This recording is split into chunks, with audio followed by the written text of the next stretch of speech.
Okay, ladies and gentlemen, thanks so much for coming. My name is Margaret Roberts. I'm one of the Associate Directors for the York Region School Board. And I'm joined here by three colleagues from across Ontario. I'll give them to you in order from my right. This is Mark Carbone, who is the Chief Information Officer for Waterloo Region District School Board. This is Lewis Morgulis, who's the Manager of Planning and Admissions at Durham Catholic School Board. This is Russ Coles, who is Senior Manager in Information Technology Department Information Technology Services at York Region District School Board. And if you remember when you signed up for the workshop, this is about how to create innovative cultures and overcome challenges in your departments or your workplaces. The information is transferable, and these three are going to give us some great examples in a little while for us to explore. Now, before we start, though, Mark's going to explain one of the technological activities that we've got going on right now. Do you want to give them a heads up on this? Sure, thanks very much. So we thought today we want you engaged right from the first words of the panel discussion through to the end. So we've set up a Today's Meet room, which you can see at todaysmeet.com, and the room is called Promoting Innovative Practice. So todaysmeet.com/promoting innovative practice. When you go to the room, it'll present you, as you see on the screen here, with a little join button. One of the benefits of using Today's Meet is there's really no accounts. This is just an online space that was created for this event. And so you simply type in your name, as I am doing here, however you want it to be seen on the screen, and you simply say join. And once you're joined, you can contribute messages to the Today's Meet room. The idea is, while we're just having the panel discussion, you'll be able to comment on what we're saying. You'll be able to ask questions. You can even sort of message between each other and comment on each other's messaging. So it makes it much more interactive that way. And I should tell you that this session is being recorded. It's also being live streamed on the internet.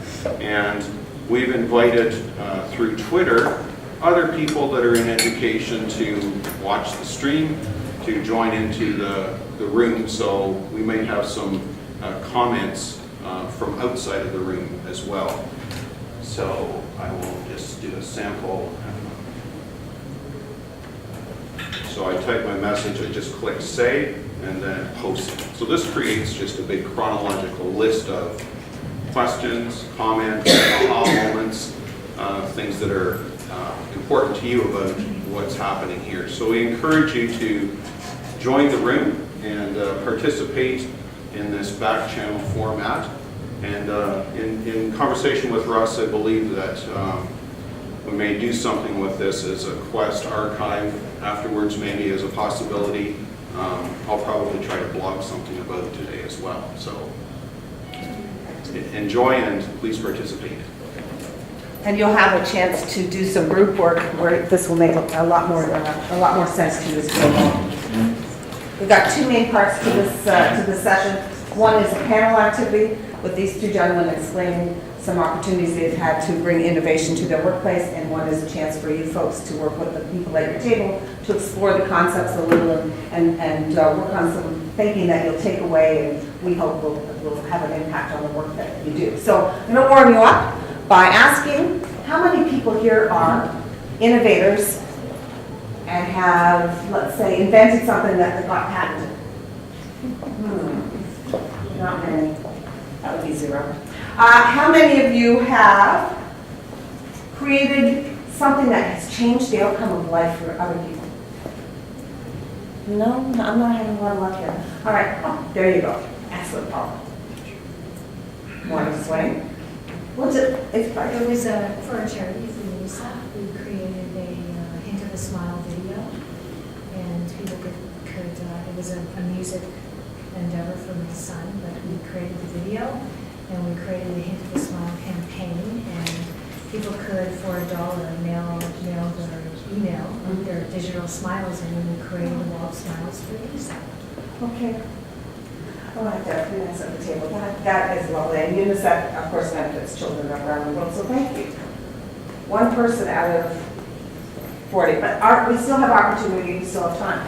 But the problem is, with thinking of things like that, is that the rest of us think, ooh, maybe I'm not very innovative. Maybe I have an innovative bone in my body. Maybe I couldn't invent anything if it hit me in the head, that kind of thinking. What we want you to do is put that aside.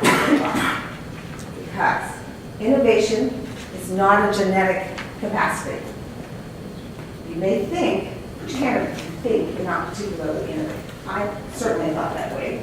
I tended to work with accountants and engineers in the course of my most recent work, and we like order. We like structure, we like things to be the same, we like routine. We don't invent a lot of things. We make them safe, and we make them accountable, and we follow the laws, but we don't invent a lot of things. However, innovation is not invention. And what you're going to take away today, we hope, is that there are structures, there are principles, there are practices you can put in place that will allow innovation to flourish in your workplace and get your juices flowing so that you're able to kind of loosen up and think of connecting things and ideas in different ways. How many folks here work in an academic setting, like a classroom or in a school? Any of you? So have you read something by Michael Fullan, or have you heard of Michael Fullan? So in business, there's somebody called Clayton Christensen, who writes a book every year like Michael Fullan seems to do. And Clayton Christensen wrote a book that is what was my introduction to this whole concept, called The Innovators of DNA. And he talks about 5 things that you can do that get the juices flowing. One of them is associating things that are unrelated with each other. And loosen up your thinking there. Another one, of course, is questioning, which you will see in children all the time, with curiosity. You need to awaken your curiosity. One is experimenting, and I'm reading these out, or saying these out of order. One is observing, so just going out and watching how other people do things and thinking, is there a connection to something else? And the other one is networking, making sure that you're talking to people and working with people from a variety of walks of life and walks of work, not repeating the same behaviors and the same colleagues over and over again, and you've got different networks going. So we're going to have a panel discussion, and these 3 are going to talk to you about real life examples, and then you're going to have a chance to explore how this will be applied in your own workshop. But as you're listening to this, I want you to think about what innovation might look like in your workplace. Are there things you're doing that your predecessors did?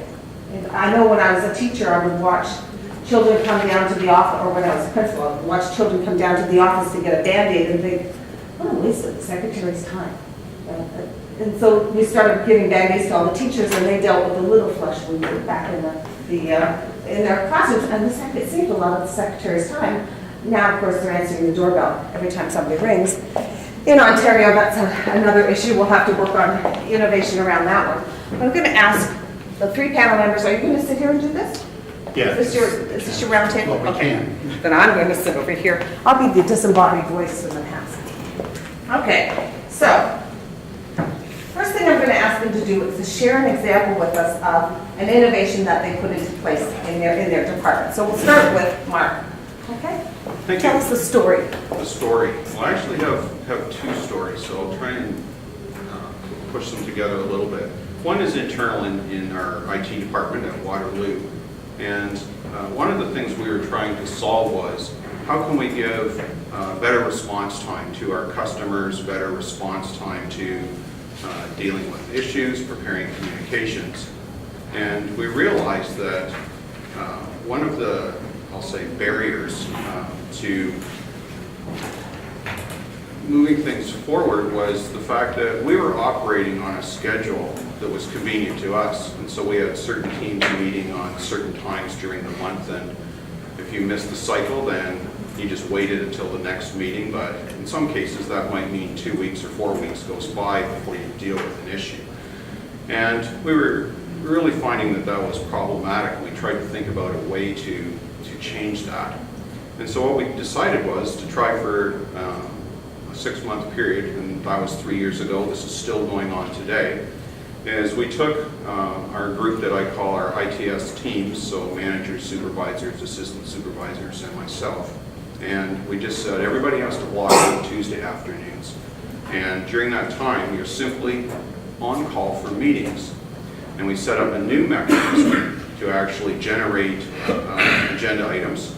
And two things happened out of this process. One, people had to take ownership of putting things on meetings that needed to be talked about. Number two, we simply asked them to identify the players that needed to be there from our vote on call group. Rule number 3, if you feel like you should be there, then you're welcome to join, just as a way of staying informed. Now what's transformed for us out of this new practice is we're able to deal with things almost within a week now, where we've eliminated those 3 to 4 week waits on items by simply changing the way we schedule it. So we made ourselves flexible in order to move the items rather than fitting the items to a convenient, predictable meeting schedule. And so turning that around for us has worked very well. So I'll maybe pause there. If there's time for my second story, we can come back and let all. So one of the rules, of course, is that you've got to have a problem, first of all. And the problem clearly was the amount of time it was taking to get items decided upon or discussed. Tell us, Lewis, what was the problem, or what was the successful innovation you brought in Europe? Well, it's interesting. I worked here in New York region for a period of about 11 years, and a lot of the jobs that I got to do were putting teams together. Some of the people are in the room this afternoon. I'm looking at Peter at the back, and we worked on different problems over time. Things like how to renovate our science facilities and how we deliver science in a different way, how we deal with technological education, a bunch of things. And I left this culture, which was very creative and adaptive, and I went to a very different board on a different point on the curve, if you will, in terms of reacting well to or embracing innovation. But it's clear as we get to more complicated times, and there's less time to do anything and less time total to do everything, because there's a never-ending stream of stuff that happens, that we had to get more and more adaptive and we had to react quicker. One of the things we wanted to do was, as we were trying to embrace different groups of people, we wanted to actually move to an online student registration system. Sounds easy to do. Parents go, type in the information, and register to a system. We thought, look, we're expanding French immersion so fast, we really need something, because in the old days we had lotteries and student lists, and parents would go to multiple schools to sign up, and they'd be queuing, and it put quite a strain on all of the staff. We got together, we decided we'll develop the system with folks from IT. It was a great idea. And I thought it would work particularly well. I work at a Catholic school board, so just remember that as I get to the humorous part of the story, because there is a bit of a humorous part here. The challenge was, we decided that we'll build this system, everybody could type in their data, and that would begin to get us the number of students we need to get into the system. So we sort of developed it in isolation of everybody. We went to launch it at 12:01 on the 1st of December, which is when we opened up our registration. And the first thing we had counted on was that every single person in the system would sign on and simultaneously crash the system. So that was a bit of a learning curve. We wanted to get there. The innovation was creating this tool. We created a little frustration. Then we found out, because of the tools that we put in place, people actually had, if they'd forgotten something, oh, I better go back in, but there was no way to edit their current registration. They created another registration. So there were like 3 Daniel Smiths all living at 209 Darcy Street going into grade 1 French immersion all at the same time. A bit of a challenge. We sorted that out. But where the project really took an interesting turn in the last year, because we've decided to open it up, was we went out to secretaries and principals. We said, we really want to collect this information. We want to do a better job than we've done before. And we think by going out and working with the very people that are going to be using it at the end of the process, and sitting down and listening to them and getting their ideas and their information and getting their input, and having some parents test drive this as we go along, we're going to wind up with a much, much better relaunch this coming season. So for us, innovation wasn't about the particular product that we were getting out there. It was turning it around and saying, who needs to be involved in the design of this thing? Who needs to test it? Who do we need to listen to intently and carefully?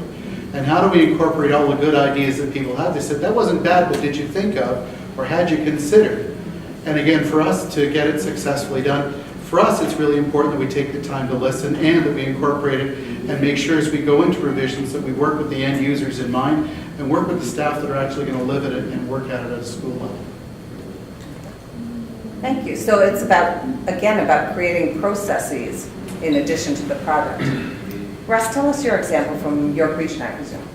Well, actually, it's not. It's a broader initiative than that. It's a provincial initiative to address the limited capacity around a specific discipline. So I'll talk about the discipline, and the discipline is, in this case, is privacy and information management, but it could be anything. And so essentially we had, a number of years ago, we put together a conference, two disciplines, the ICT folks and the privacy and information management folks. We brought together and had a conference, and it was a great conference. And we had, we had Michael Geist, who was a keynote speaker and an expert in the whole notion of privacy, and it was a success. But as at all conferences, you go there, you get excited by ideas, and what happens? You go back to your workplace, and you just continue to do the work, but you don't have the capacity. I know with Quest, one of the key things with the Quest conference folks is that where does this take us next? In other words, you come to this conference, but they want us as presenters, and they want you as participants to actually take something from this and then move with it. So there has to be some lasting effect. And so we had decided after that conference that what's the lasting effect? Because from a privacy and information management perspective, there's not a lot of capacity at school boards. Some school boards, large school boards, might have a privacy officer, but most small school boards did not. And so the notion was they can't create their own privacy and information management policies and procedures. And so the notion was here, okay, rather than have 72 people go off and try and do this, knowing that they didn't have the capacity, why don't we get together in a collaborative venture and create one privacy information management toolkit that all school boards could use. And so rather than creating 72 pieces, we're creating one piece and sharing it. And so essentially, that was our big, hairy idea. And I don't know if for those who were at the session yesterday, there was that little video about the big, hairy, ugly idea. And so that was our big, hairy, ugly idea. But where does it go from there? And is everybody, it's a scary idea. We're essentially going to create this document, and how do you do that? And so what we did was we plugged into some resources. At the same time, the ministry was doing a major initiative around managing information from student achievement, the whole notion of creating data and intelligence out of that data. And so the privacy piece was a perfect segue into that. Essentially, we took some resources from this. And essentially what we did was we created 3 working groups for people across the province, interdisciplinary. There was ICT, there was privacy, there was ministry, there was every school board from the Northwest to the Southwest and everything in between. And we created 3 working groups, and they all went off and they created their documents. And then we had legal pro bono work, came in, embedded it, and we came up with a toolkit, which was in a binder and in a CD. And so, ta-da, we had a massive presentation, and we had, actually the current Minister of Education was the deputy, parliamentary assistant to the Minister of Education. She came and she was there, and we had this great ta-da. So we had this document, this resource. So great, we had a great idea, we were developing capacity, we need collaboration, all the things that are innovative. But we also realized there's sustainability issues. So yeah, you give out this document, and where does it go? Put it on the shelf, it sits there. And so we went back to the pool again and said, listen, we need an implementation strategy, and we got funding for an implementation strategy where we went out across the province and trained people around the province in terms of what this document was and how to use it. And essentially, we forgot about the hard copy. We have a website, and the website is available to everybody around the world. The resources there, and we keep sort of adding resources as we go forward. So that's essentially the innovation was we had a discipline that we didn't have capacity across the province, and we used collaboration. We used pushing a big idea, and we've created essentially the toolkit and some capacity. There's still a lot of work to do, but some capacity for all school boards to engage and be able to address these issues. One of the questions up here was can the camera be on the presenter, which I think was me at the time, and frankly, it's not my preferred place to be. It's just why I was over there. But okay, so I'll just stand here while I set up for the next one. So what you're hearing is there's a problem. There's something that's niggling. Somebody somewhere says there's got to be a better way. There has to be a better way to find information. There has to be a better way for parents to register for French immersion. There's got to be a faster way to do things. There has to be a better way to get people together, whether it's using technology or using old-fashioned time commitment. In the case that I'm thinking of, and there are tons of things where I look at work and think there's got to be a better way. Sitting in the boardroom one night, presentation by the Admin Services Department of my school board talking about people who use our buildings at night, the permit users. And the permit clerk said, sometimes we manage one piece of paper 14 times. The permit user phones and says, I don't want that night anymore, I want this night, could you change the form? Could you change the form? Could you change the form? I'm sorry I missed that night, or we were locked out. They're always calling and asking the staff to do things, and I'm thinking, 14 times on one piece of paper? That's a problem. Lo and behold, the same time I'm registering myself in my private life for a mindful meditation course, and I can book online for the Parks and Recreation Department. I go in, I log in my number, I set myself up, what course I want to take, where, figure out the payment, do it, and I'm in. And I can go back and undo it and take my payment back if I want to.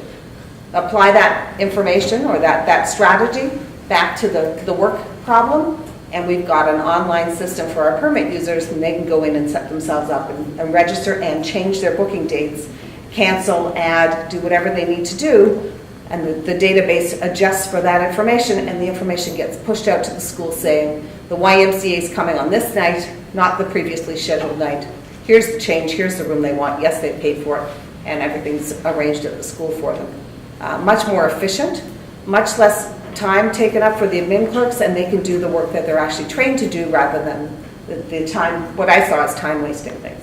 So I'm going to ask, and you folks can add as you're listening, what are some of the things that you met that were challenges? You told us some of them, but let's see if we can get some categorization going regarding where your challenges are going to come from, because I don't think there's anyone out there who's going to find an innovation go smoothly from beginning to end. So we'll start, you know what, let's start with Lewis, and then we'll go to Russ, and then to Mark. Yeah. And I know failure is part of the process. I think sometimes innovation, you need to find who all the people that could be impacted by the innovation are going to be, and get all of the people that you need at the beginning. If you're building a team, who are all the different people that could conceivably benefit from the innovation? Who are the people that you need to have? And some of the resistance you get is people say, I don't have time. That's nice, but that'll never work. There are people who are initial resistors. There are people that sometimes believe it's a great idea, but you're dreaming and there's no way it'll ever get funded, there's no way it'll ever get done. They don't believe that your organization wants to innovate or desperately needs to. And the reality is we just do not have more time to spend on stuff that doesn't matter. You get some people who are ambivalent to innovation. Yeah, I'll come along if it's really, you know, I'll invest some time if it really is going to go somewhere. You do get eager enthusiasts, and then you get the lunatic fringe, and that's where I tend to live, is right on out on the edge of ideas and doing things. But it needs people behind me to say I can do that, or I can help, or I'm willing to go on this adventure, because not every adventure is going to be absolutely successful. And so from my perspective, it's making sure that you have both a culture for it. You know, we have a culture that allows for some noble failure from time to time and lessons to be learned. But the other part is that it's well supported by staff and by others at your office. The reality is all of us need to innovate, and all of us need to have things that are innovative. They need not all be home runs, but even something as simple as taking Margaret's example, where we do have online use for community use of schools. Small thing. Monday night, Boy Scouts book the gym, can't use the gym. And the innovation was from our custodians and others who said, well, you know, if the Boy Scouts use it from 6 to 8, and we have a half hour to clean up, then we can rent it out to the basketball group from 8:30 to 10:30. And all of a sudden, we doubled the capacity of our community use spaces. Tiny little thing. But all it took was us sitting down with our custodians and sitting down with our community use folks and the people that wanted to book the space, and suddenly we doubled our capacity. So the greater scheme of things, not amazing, but we got the right groups of people together, and we were able to see a small innovation take place. So you need to find the right people. You will need to find a way to deal with resistors and people who don't want to change, but if you can get the ones that are ambivalent, that's usually enough oomph to push something along, and especially if you can find people who will be strong advocates. Finding a first follower. If you've ever seen the video clip where they talk about leadership and the importance of a first follower and how that can lead to change, that's really what you need. Who can be your first follower, your first supporter, or somebody that'll help see that idea turn into an innovation? All right, Russ. Well, I guess the first thing is there was no model for this before. But fortunately, we kind of hit a sweet spot, because when we sort of articulated this to everybody went, yeah, you know, you're right, we need this. And so we didn't have too much trouble in terms of convincing folks that this was the right idea. And so when we made presentations to those who would be funding this, they got it. And so that wasn't the barrier. The barrier really was that when we set up all these working groups, we had disparate people from all over the place. And working through creating that team synergy was probably the most difficult thing. And not that people didn't want to engage, but we spent a lot of time talking about, you know, how many angels dance on the end of a pin. In other words, there was a lot of, well, how are we going to operate and what does this look like? And so because this was a new experience for folks, there was a ton of learning that took place at this point. And whether that you see that as a challenge, but it's a necessary step. We didn't have a lot of experts in terms of the facilitating and creation of this massive amount of documentation. So the biggest challenge was, I think, the learning curve and getting people to sort of being able to interact and trust each other. And, but once we got past that, again, it became great, effective working teams, and we created some really effective documentation. So if I had my today's meet open, I would write this in. What I'm hearing so far, and I trust some of you are as well, is there's a lot of work has to be done up front to set up the work and set up the groups and the dynamics between the groups and the operating norms, and getting the right people and the right input. And then you have to spend time on that, because if you don't, it will fall off the rails. Okay. Mark. Actually, Russ's comments sort of lead into my second story, so maybe I'll give a 1-minute version of that. We were looking at doing a disruptive practice in teaching, and so we had a few of us at our education center did a year's worth of job-embedded PD through powerful learning practice about 7 years ago, and that was at that time essentially a total immersion into the whole world of social media, connecting online communities, how do you build relationships online, and we went through a whole program in that. Part of that program was to do some action research, and our project was to design something that we would do with some intent to disrupt and explore some breaking down of barriers in the teaching world. And sort of the short version of the story is we designed a program which we call the Futures Forum program, and it started out with 7 teachers in 7 secondary schools, and they taught in a half-day block, so 2 semester periods sort of married together as one giant time block. Grade 10 English, civics, and careers. And it was up to them to work with our learning services and IT consultants to design an innovative way to do that. The idea was the program would value the anytime, anywhere, anyone, anything learning. And so they developed a program, we launched it, we specifically tried to focus on collaboration. It was not one-to-one, but there was, in those days, going back 6 years, the beginning of Wi-Fi, some mobile devices to support a new disruptive practice. When we look back on it now, the things that have made the program successful and somewhat scalable were really 2 things. One, we partnered with Pearson Education, hands-off. They were doing teacher, student, and parent surveys. They were collecting information. They did focus groups. And when we actually got through to tracking and analyzing the assessments, students taught in this manner were achieving 3 to 5% higher. So from a statistic analysis point of view, significant. When we look back now, and I'll certainly credit Ken Whittock, one of our learning services consultants, for doing some analysis, we realized that one of the important ingredients of this was not all the stuff that I just told you about, but it was actually in the design. It's just we didn't really put our finger on it at the beginning. Things that we realize now made it work was actually isolating the teachers, 1 per school. You couldn't just go across the hall and talk to the person that was teaching across from you. You were forced to collaborate. Because it was so new and out of the box, you were forced to have conversations. The teachers ended up collaborating using the same tools as we wanted the students to use. And so we started to realize that we had really, while we meant to sort of disrupt and do something different for the students, we actually disrupted teaching practice. And those nuggets are important. Now our lesson learned in this is we've scaled this out so it exists now in all of our schools, and there's a group teaching it, both semesters, both half days, all that stuff. Now we have new constraints. We're running into timetabling challenges, trying to block courses together like that, but it's fostering new discussions around how do we do this smaller, or how do we do this differently? Do we combine different courses? How do we get new people involved? One of the things that we're dealing with right now is what we kind of have dubbed ban the binder. And by that I mean some people are now watching. They were disengaged, now they're watching, they're interested, And they're at the point where they'd like to maybe try teaching this in a different way. But they're saying, just give me the binder and I'll do it with the guy across the hall. And we're saying, no, it's not about that. We have to figure out how to put the disruptiveness back into that equation. So we're actually working through that process now, but the nuggets of what actually caused it to work were important. So really, we're raising awareness around that and trying to apply it to other situations.